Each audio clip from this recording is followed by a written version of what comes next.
Olá pessoal, sejam bem-vindos ao nosso webinar.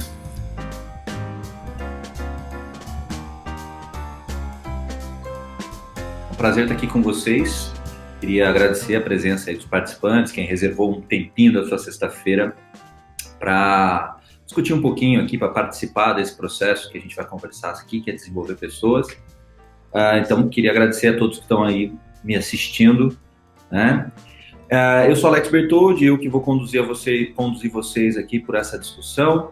Espero que a gente tenha uma tarde produtiva, afinal de contas, acho que esse é um momento muito oportuno para a gente começar a pensar nos planos de desenvolvimento das pessoas, das nossas equipes para o próximo ano.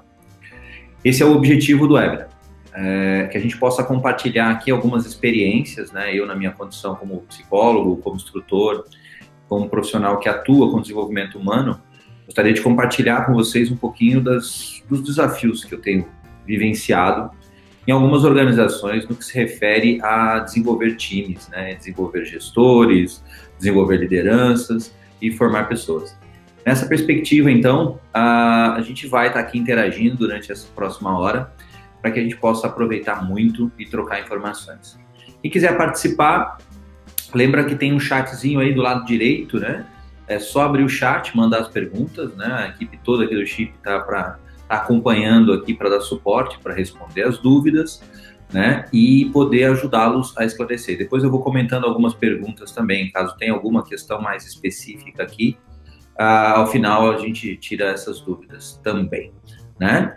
A ideia desse tema, o ponto principal aqui, é a gente começar a discutir as estratégias de planejamento em relação ao desenvolvimento de equipes, né? Como eu disse, nós estamos aí em mês de outubro, o Natal está chegando, né? Eu sempre brinco, a gente já está na fase de panetone no supermercado, né? Logo as luzinhas de Natal começam a aparecer, afinal de contas, semana que vem já é Dia das Crianças, e aí esse processo vai passando muito rápido. E muitas organizações começam a fazer os seus planos de desenvolvimento para 2019. Nós estamos vivendo um cenário muito desafiador, né? E esse cenário desafiador, ele acaba exigindo bastante que a organização invista em processos de qualificação e desenvolvimento. A ideia é que eu lhes traga algumas referências e algumas perspectivas no que se refere a desenvolvimento de pessoas, né? As estratégias de desenvolvimento que podem ser utilizadas e como isso pode se correlacionar com o dia a dia da organização. Acho que as formas e estratégias de desenvolvimento estão mudando muito e a gente precisa se adaptar a esse novo cenário, né? Não só ao cenário de negócios, mas também a forma com que as pessoas estão aprendendo e adquirindo as suas competências e habilidades, né? Aí é importante a gente lembrar que a proposta desse nosso workshop aqui, né, também é comemorar nosso primeiro ano aí de Chip, né? Ou seja, trazer alguns elementos aqui que possam ajudar também os nossos clientes, quem está operando com a nossa plataforma, a utilizar as informações que tem disponível para planejar melhor as ações para 2019.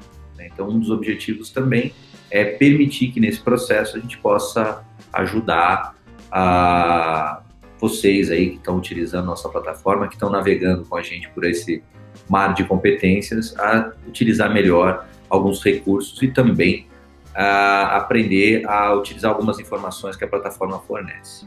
Ok? Bom, a gente vai agora iniciar a apresentação. Eu vou puxar aqui a apresentação lateralmente para que a gente possa acompanhar, tá?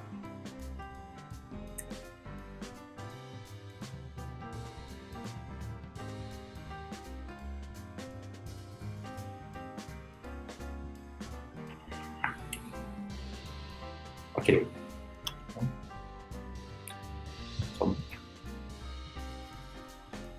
Ok.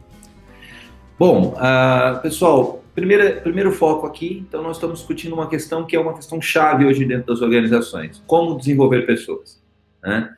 Acho que a gente já consegue perceber nas nossas organizações, no nosso dia a dia, que primeiro, a ideia de que a gente vai encontrar um profissional pronto, ela está cada dia mais escassa, né?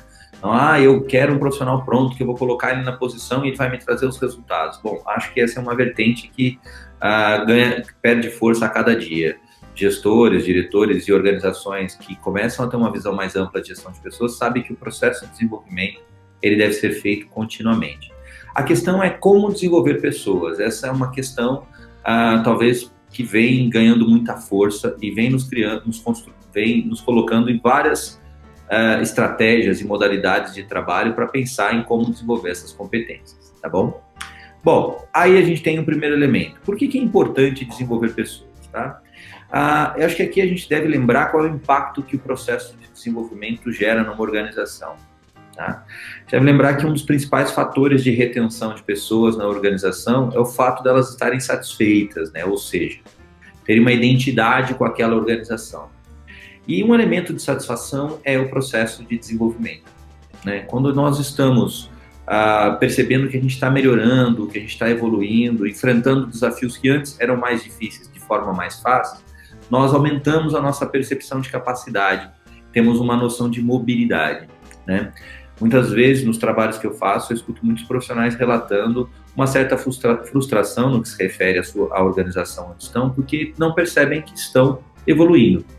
Ou seja, como a organização não detém uma cultura de desenvolvimento, ela não cria referências para esse desenvolvimento, o colaborador acaba não tendo condições de estabelecer parâmetros de satisfação, de evolução do seu processo de desenvolvimento. Então, primeiro item importante, em alguns casos, quando você começa a perceber muita insatisfação da sua equipe em relação ao trabalho, muita insatisfação no que se refere à percepção de reconhecimento e afins, pode estar relacionado à ausência de processos de desenvolvimento, tá? A satisfação, então, é o primeiro fator, eu acho que é o primeiro ponto de impacto onde nós percebemos o efeito do processo de desenvolvimento organizacional, né? Então, uma empresa que ela investe em desenvolvimento, ela tende a construir um ambiente que facilita a satisfação dos seus colaboradores. O segundo elemento é a fidelização do colaborador com a organização, né? O desejo de permanecer, né? Esse desejo de permanecer na organização, ele está muito relacionado a um conceito, e aí fica aí uma dica de estudo para quem quiser, né? Um conceito importante, que é o conceito do Uhrig, né? Chamado abundância, que consiste basicamente em entender que o ambiente onde eu estou, ele é abundante de oportunidades, né? E de condições de desenvolvimento. Quando no livro Por que Trabalhamos, do David Uhrig, ele traz um elemento interessante para a gente pensar, né? As pessoas, quando elas se encontram em ambientes mais escassos, elas acabam caminhando no sentido de ter dificuldades ou desinteresse em manter, né? Aí a gente tem um elemento importante para a gente poder pensar. Essa fidelização, então, ela está muito relacionada à percepção de abundância, ou à percepção de um ambiente rico e que me fornece condições, né, de colher feedback, que me fornece condições de ampliar o uso das habilidades que eu tenho, né, de reconhecer os comportamentos que eu tenho e principalmente de evoluir em relação a esses comportamentos. O conceito de um ambiente abundante ele é extremamente relevante para a fidelização do colaborador com essa organização, né? Então aqui a gente tem dois pilares que são importantes para que a gente possa pensar, né? Quando nós temos uma organização que investe em desenvolvimento, nós temos um maior nível de satisfação e esse maior nível de satisfação também tende a caminhar ou tende a construir um vínculo de fidelização com essa organização. Eu passo a perceber essa organização como um ambiente abundante. Bom, além disso, quando nós investimos em desenvolvimento, a gente tem que lembrar que nós temos um contexto de colaboração também. Isso amplia a possibilidade de colaboração, né? Hoje, pessoal, o elemento que eu venho discutindo muito no ambiente organizacional é o baixo grau de credibilidade entre as equipes, né? Eu tenho dito, inclusive, isso, né? Se a gente não acredita um no outro, fica difícil colaborar, né? E nesse processo de ficar difícil colaborar, nós acabamos tendo alguns desafios, né? Quer dizer, se eu não acredito que você possa me entregar o que você vai me entregar, eu começo a encurtar o prazo, eu começo a pressionar desnecessariamente, eu começo a criticar desnecessariamente, e essas situações tendem a diminuir a colaboração, né? Eu acho que esse é um elemento importante para vocês que estão me ouvindo e me assistindo nesse momento, começar a perceber se, em algumas situações, o baixo grau de credibilidade existente nas equipes não está se tornando uma barreira à colaboração. E como eu falo que essa questão do desenvolvimento tem relação com a questão da colaboração e principalmente com a questão da credibilidade. Bom, quando eu vejo que o meu colega de trabalho está se desenvolvendo, está buscando se capacitar, está evoluindo em relação aos comportamentos, está mudando a sua conduta em relação ao cliente ou em relação às situações, eu começo a perceber que eu posso acreditar um pouco mais nele. Eu estou percebendo um movimento de mudança. Quando eu estou percebendo esse movimento de mudança, isso acaba me dando um pouco, me conduzindo a dar um pouco mais de crédito a essa pessoa, né? E aí a gente começa a perceber, então, que a gente pode colaborar um pouco mais. E há um outro elemento importante, tá? Se eu percebo que você está buscando evoluir, eu posso te ajudar. Se eu percebo que você não está buscando evoluir, provavelmente eu vou adotar uma conduta de maior ressalva ou cuidado em relação a você, né? Então aí a gente tem um elemento importante para a gente poder pensar nesse processo. Uma situação importante para a gente poder pensar nesse processo, né? Quer dizer, a gente acaba diminuindo a colaboração. Eu falo que se num time a gente não acredita um no outro, a gente acaba tendo um probleminha de colaboração nesse processo. Então, a percepção de que as pessoas estão buscando se desenvolver aumenta a credibilidade entre as pessoas. E isso pode e vai facilitar a colaboração. Tá? Esse é o terceiro item, né, no que se refere às situações em que a gente está trabalhando, né? E aí, um aspecto importante, a gente acaba pensando um pouquinho nesse processo de como o desenvolvimento vai impactar também, tá? Nesse elemento, eu acho que é importante a gente lembrar que o último item que eu coloco nesse slide, que eu acho que é importante a gente pensar juntos aqui, é que sim, o desenvolvimento tem como uma contribuição, uma redução de custos, né? Muitas organizações pagam altos custos no que se refere, ou tem uma elevação de custo no que se refere à falta de desenvolvimento. Acho que é sempre importante lembrar que um cliente insatisfeito, um contrato cancelado, uma queixa num Reclame Aqui, uma situação na qual eu acabo não tendo uma falha, que às vezes são falhas relacionadas à falta de desenvolvimento do time e das pessoas, eleva muito os custos dessa organização. Eu sempre falo que o custo de adquirir um cliente é muito maior do que o custo de gerir melhor os clientes que você tem. E aí a gente tem um elemento importante para a gente poder pensar, né? De que maneira essa questão do desenvolvimento impacta nos custos. Primeira maneira que a gente tem que levar em consideração, dificuldade de estimar tempo, né? Os erros de estimativa de tempo, eles se desdobram em erros de custo, né? Eu vou pegar um exemplo. Se eu considero que eu vou precisar de 5 horas para fazer uma determinada apresentação ou elaborar um determinado relatório e eu gasto 6 ou 7, né? E muitas vezes isso pode implicar em horas adicionais, em horas extras, ou se, para que eu possa cumprir aquela carga horária, eu acabo fazendo um relatório muito rápido, esse processo acaba gerando uma falha e gerando retrabalho, que eu tenho que refazer esse processo, isso também vai implicar em custos, né? Então, o primeiro impacto que a falta de desenvolvimento traz em relação aos custos, né, refere-se à dificuldade em estimar as atividades e os erros de estimativa de tempo. Esses erros de estimativa de tempo, eles nos trazem uma condição interessante para pensar, né? Por exemplo, eu posso, em algumas situações, subestimar o tempo necessário e acabar, em virtude disso, apressando a execução de uma tarefa, ou superestimar, né, ou subestimar o tempo e acabar excedendo o tempo projetado, né? Além da questão do tempo, nós temos também outros custos derivados dessas falhas, né? Por exemplo, no que se refere a questões de capacidades, né? No que se refere, por exemplo, à capacidade de identificar que houve um erro, né? Há uma situação que muitas vezes vai acontecer dentro das organizações, é que quem vai pegar o erro é o cliente, né? E o erro não foi percebido antes que ele chegasse até o cliente. Em grande parte porque aquele indivíduo que realizou a atividade não tinha a capacidade de discernir claramente o erro, né? E nessa condição, a dificuldade em discernir erro faz com que esse erro não seja percebido como equivocado, tá? Beleza. Então aí a gente tem um ponto importante para a gente perceber nessa condição, galera. Então esses são os 4 impactos no que se refere à questão do desenvolvimento na organização. Se tiver pergunta, vão mandando, a gente está aqui ajudando vocês, né, esclarecendo, e depois esse material fica disponível a todos os participantes do webinar e vai por e-mail para que vocês possam identificar e utilizar alguma outra questão, tá bom? Bom, próximo passo. Vamos falar um pouquinho sobre processos de desenvolvimento, né?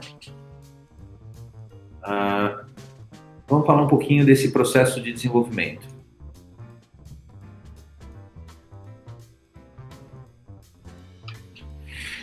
Vamos falar um pouquinho desse processo de desenvolvimento. A gente pode entender que dentro de uma organização há dois processos de desenvolvimento presentes, tá? O que eu chamo de processos estruturados e processos desestruturados. Vou falar primeiro dos processos estruturados, que são os mais comuns, né?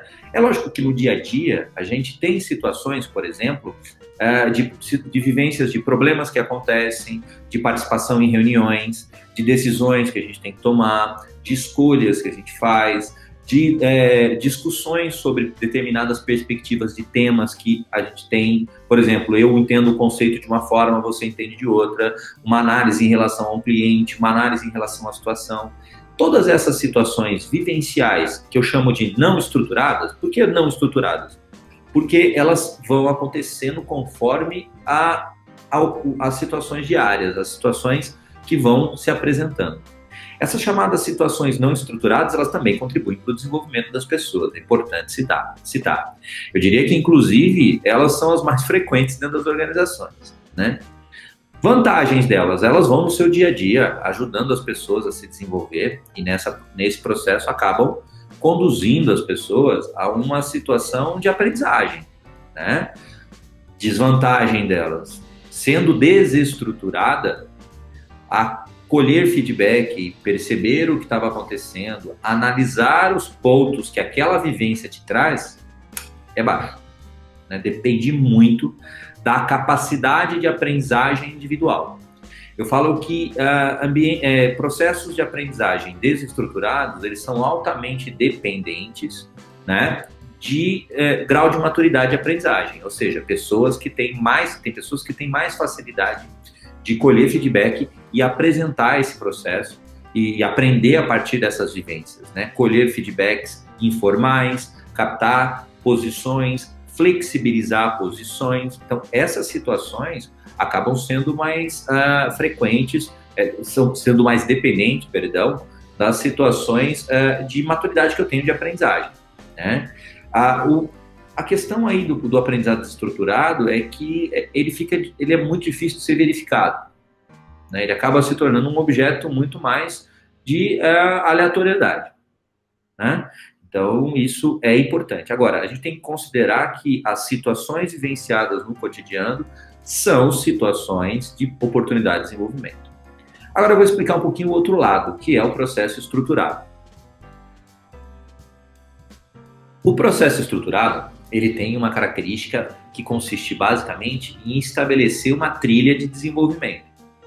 Aí a gente começa a construir uma visão que eu preciso construir um caminho de vivências para essa pessoa, um conjunto de situações na qual esse indivíduo vai passar, e aí vamos usar mesmo esse conceito de trilha, né? Imagina que que esse cara vai fazer uma trilha por um determinado caminho, a cada lugar que ele vai passando, ele vai avistar um tipo de paisagem, né? Então vamos pensar que cada paisagem dessa é um elemento de desenvolvimento daquela competência que eu estou focando. O desenvolvimento estruturado é quando eu consigo construir uma cadeia de vivências com o objetivo de criar um processo estruturado dessa trilha, ou seja, conduzir esse indivíduo por uma trilha. Eu falo que a gente pode fazer a seguinte analogia, né? O desestruturado é como se você entrasse numa mata e você fosse abrindo a trilha. Cada um de nós vai abrindo um caminho. Pode ser que algumas pessoas vão criando caminhos mais fáceis, outros caminhos mais difíceis, pode dizer que algumas pessoas se percam no meio do caminho. Já no processo estruturado, as trilhas são previamente demarcadas. Há sinalizações, há indicativos, a cadência, a referência. Eu acho que todo mundo aqui que estiver me ouvindo, que já teve a experiência de caminhar numa trilha bem sinalizada facilita muito a percepção de ritmo. Não caminhar numa trilha sinalizada cria para nós um problema bem complicado, né? Porque você pode se perder, você pode andar mais rápido do que necessário. Eu diria que em termos de desenvolvimento, inclusive algumas organizações, a gente tem que ir lá resgatar algumas pessoas que ficaram perdidas no meio da mata. né? Porque a pessoa se perdeu no processo de desenvolvimento dela. Muitos profissionais com os quais eu já trabalhei e atendo traz exatamente essa percepção. Eu estou perdido em relação ao meu desenvolvimento, porque ele estava inserido em processo estruturado, ele foi abrindo a trilha no meio da mata e foi se perdendo. Agora, quando a gente fala de processo estruturado, não, a gente vai criar essa cadeia, vai criar uma sequência de vivências, uma sequência de situações que tem relações entre elas e que tem como foco a competência a ser desenvolvida. Tá? Isso ajuda aquele indivíduo a ter a percepção de evolução. Imagina que você está fazendo uma trilha, você vai percebendo a mudança, você vai percebendo que você passou por aquela paisagem, que agora você está vendo uma nova paisagem, o que te dá uma referência de mudança nesse processo, tá legal? Bom, pensando um pouquinho nessa ótica, vamos seguir para o slide seguinte, e aí um ponto rápido que a gente vai ter nesse processo estruturado e desestruturado. Qual é o risco, tá? No slide eu estou indicando a vocês um vídeo, né, do... Oi? Tá no chat? Obrigado. A equipe tá falando que tá no chat aqui. Tem um vídeo já no chat do efeito chamado efeito Dunning-Kruger. Esse vídeo é do TED Ed e ele nos permite identificar um ponto de atenção aí, que é o desafio que nós temos em relação ao nosso desenvolvimento, né?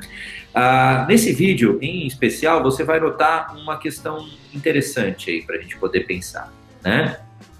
Que é a seguinte: a grande dificuldade do problema desestruturado de desenvolvimento, do modelo desestruturado de desenvolvimento, é que as pessoas têm muita dificuldade em se autoavaliar e perceber as suas limitações e as suas capacidades. No efeito Dunning-Kruger, então, a gente pode resumi-lo de uma maneira bem simples, significa a dificuldade em estimar a minha capacidade, né? Que pode me conduzir a duas situações, né? Superestimar ou subestimar, gerando um excesso de confiança ou uma falta de confiança em algumas situações. Esse vídeo, eu acho que é legal depois aí do webinar vocês assistirem e vai ajudar vocês a pensar um pouquinho nisso. Ele é um desafio que você tem que considerar, né? A dificuldade que as pessoas têm em perceber a sua competência, em perceber as suas dificuldades, né? E aí a gente acaba tendo uma condição importante para pensar nisso. Então, fica aqui a dica do nosso bate-papo. Depois, terminando aqui, assiste Efeito Dunning-Kruger, ele é rapidinho, 5, 10 minutinhos, vai te ajudar a reforçar o aprendizado que nós temos aí, tá legal? Bom, vamos seguir em frente então para o nosso próximo momento. Vamos só falar então agora sobre criar um ambiente favorável para o desenvolvimento dentro da sua organização, tá? Aqui há 4 premissas importantes dentro do processo de desenvolver, de criar um processo para desenvolver pessoas. Primeiro passo dele, a pessoa precisa perceber o que ela precisa de se desenvolver. Pessoal, aqui um ponto rápido de análise, tá? Eu acho que há um excesso, muitas vezes, dentro das organizações, de um modelo tutelado, que consiste, basicamente, né?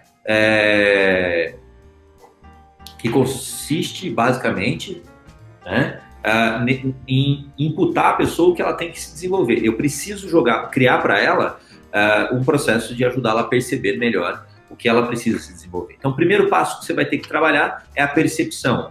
Então, aqui é importante lembrar, aqui entram as ferramentas avaliativas. A finalidade dos processos avaliativos é ajudar o indivíduo a perceber. Depois que ele percebe, ele se apropria, ou seja, ele entende, ele percebeu que isso é o ponto de desenvolvimento, ele vai se apropriar disso, e aí ele vai construir um mecanismo de aplicação. O mecanismo de aplicação é a construção da experiência de aprendizagem, tá? O pessoal que trabalha com chip conosco aí sabe que a gente começa trabalhando na seguinte ótica, né? Perceber consiste basicamente em realizar a avaliação e receber o informe do relatório, se apropriar, olhar qual comportamento eu quero desenvolver e aplicar, construir um PDI a partir dele. Tá? Então aqui é importante lembrar que se eu quero criar um processo, um ambiente favorável ao desenvolvimento, eu tenho que focar nisso. Vamos ver algumas aplicações disso para nos ajudar, né? Falando de planos de desenvolvimento de equipes, tá? Aqui, pessoal, nessa tabela eu elaborei com vocês aqui um modelo base para ajudá-los a pensar em planos de desenvolvimento. Muitas organizações, quando vão fazer plano de desenvolvimento, eu, por exemplo, às vezes sou convidado a dar um treinamento numa empresa, alguém fala assim, a gente quer melhorar a iniciativa. Iniciativa é um conceito amplo. É como eu dizer, olha, a gente quer caminhar por uma grande trilha, mas, cara, qual caminho você quer? Bom, é sempre importante desdobrar a competência em quais são os comportamentos que refletem essa iniciativa. Por exemplo, iniciativa é apresentar propostas, é evitar situações de problemas, é buscar informação, né? Bom, se eu quero trabalhar a iniciativa, eu posso estabelecer com esse colaborador ou com essa equipe uma sequência de reuniões formativas que vão ser conduzidas para a liderança, em que cada um vai apresentar propostas. Pessoal, aqui é importante correlacionar a estratégia com a rotina da organização. Essas reuniões formativas, elas acabam nos ajudando a pensar algumas situações que vão fortalecendo alguns conceitos. Então, é importante, tá? Quando você for montar o plano de desenvolvimento da sua equipe, não faça aqueles planos genéricos de, eu quero trabalhar a iniciativa. Mas naquela equipe que você quer desenvolver, quais são os comportamentos que demonstram a presença de iniciativa? Você quer que eles apresentem propostas? Você quer que eles evitem situações de problemas? Você quer que eles façam o quê? Quais são os comportamentos que são as referências que tornam perceptível aquela competência? E aí, a partir disso, eu correlaciono com a estratégia. Então, é muito importante, dentro do plano de desenvolvimento da equipe, que você considere essas 3 colunas. Sempre que você for montar, pensa competência, comportamento e estratégia. Tá? Por exemplo, eu vou trabalhar planejamento. Você quer trabalhar planejamento? Tá, mas o que é planejamento naquela equipe? Naquela equipe é organizar dado, construir cenário e definir recursos. Legal, eu posso usar uma técnica de um jogo colaborativo. Eu posso construir uma técnica de jogo colaborativo, né? Então, trabalhar alguns elementos de jogos colaborativos que vão ajudar as pessoas a aprender a organizar dados, a construir cenários e a definir recursos, né? Eu posso ir construindo esse processo.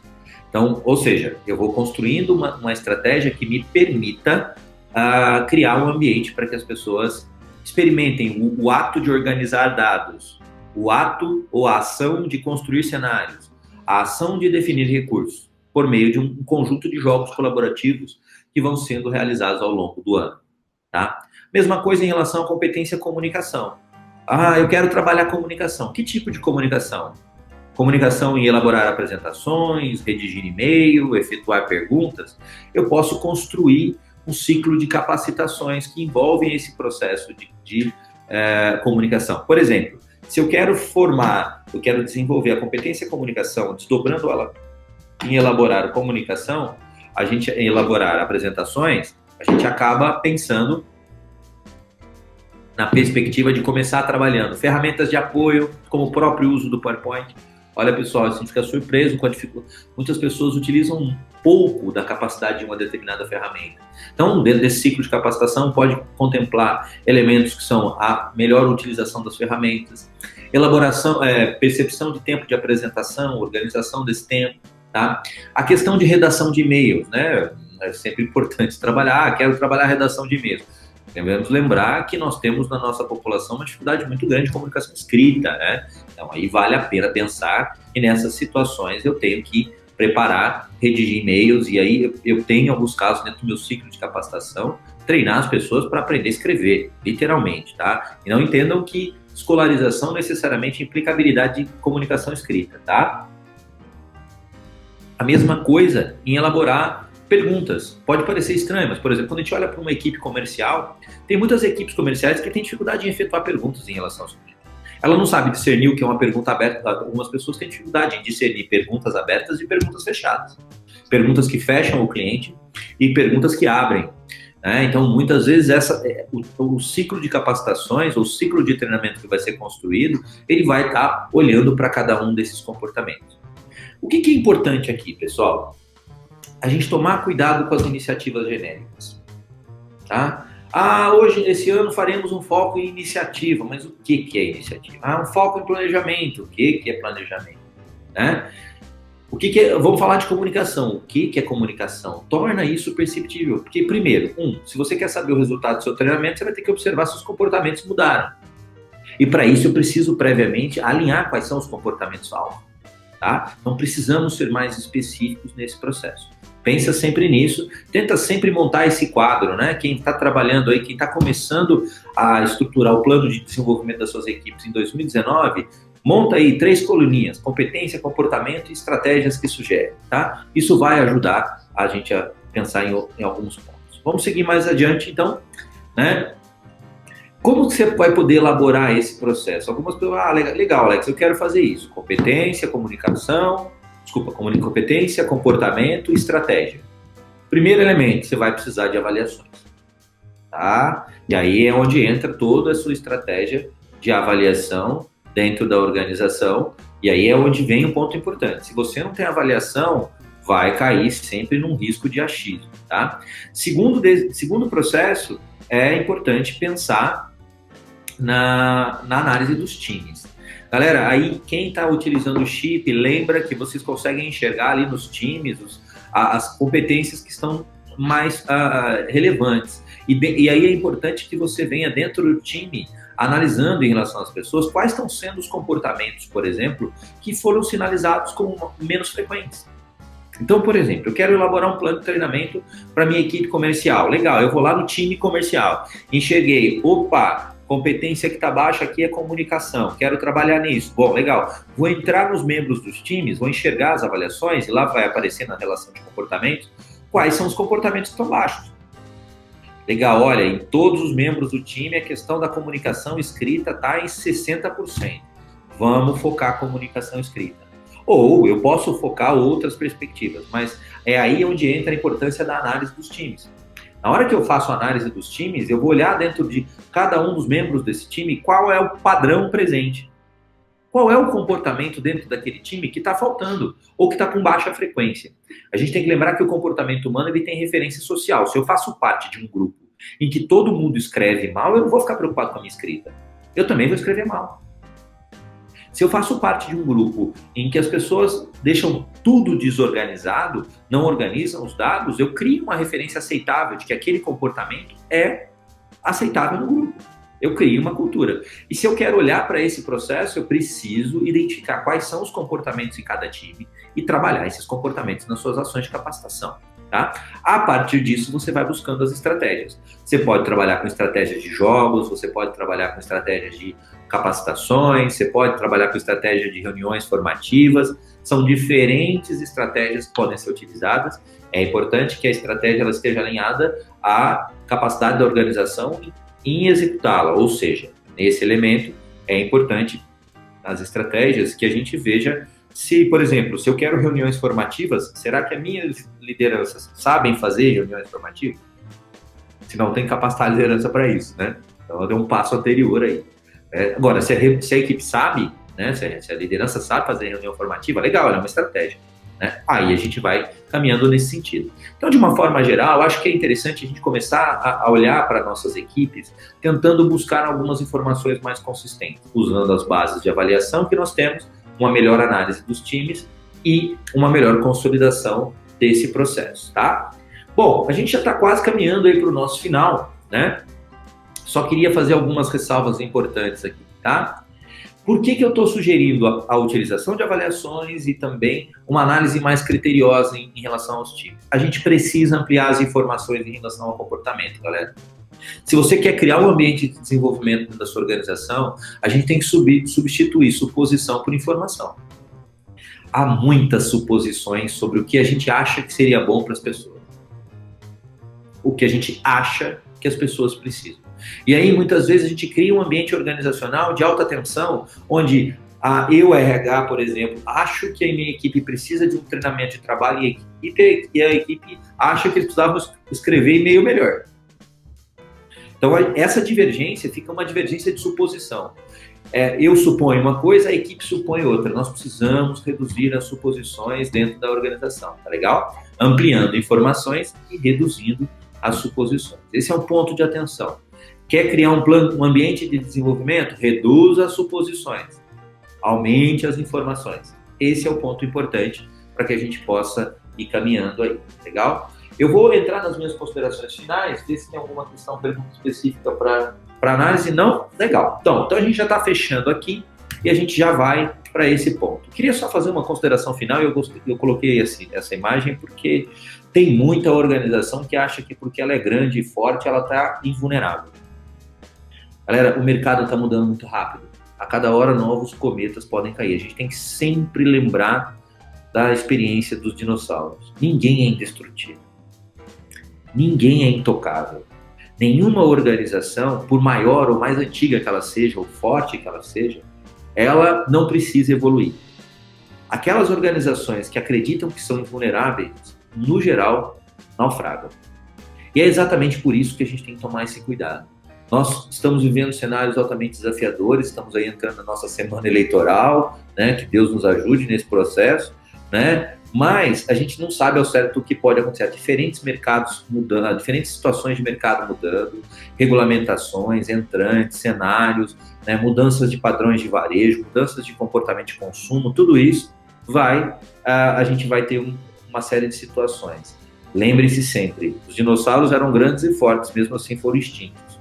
Cuidado para que a sua organização não deixe para investir em desenvolvimento quando for tarde demais. Invista em estruturar um plano de desenvolvimento para a sua empresa. Prepare esse processo, desenvolva isso, estruture isso e crie um ambiente favorável à evolução das pessoas. Lembre-se que vai ser a evolução das pessoas que vai fazer evoluir a organização, e não o contrário. A organização é reflexo da evolução das pessoas que nela atuam. Uma organização onde as pessoas não evoluem, com certeza, vai ser extinta. Então, vamos tentar evitar a extinção aí, vamos seguir em frente investindo em desenvolvimento humano, tá? Bom, eu queria agradecer a todos pela participação desse nosso webinar. Em breve nós teremos outras situações aqui, né? Queria dizer que quem tiver interesse em alguns outros materiais, tem o nosso blog, shipcompetence.com/blog. Né? Lá tem alguns materiais de apoio que vocês podem encontrar, nossos guias de utilização, perguntas frequentes, artigos. Tem materiais nossos no Facebook também, vídeos na plataforma, e se precisar também pode nos acionar pelo site.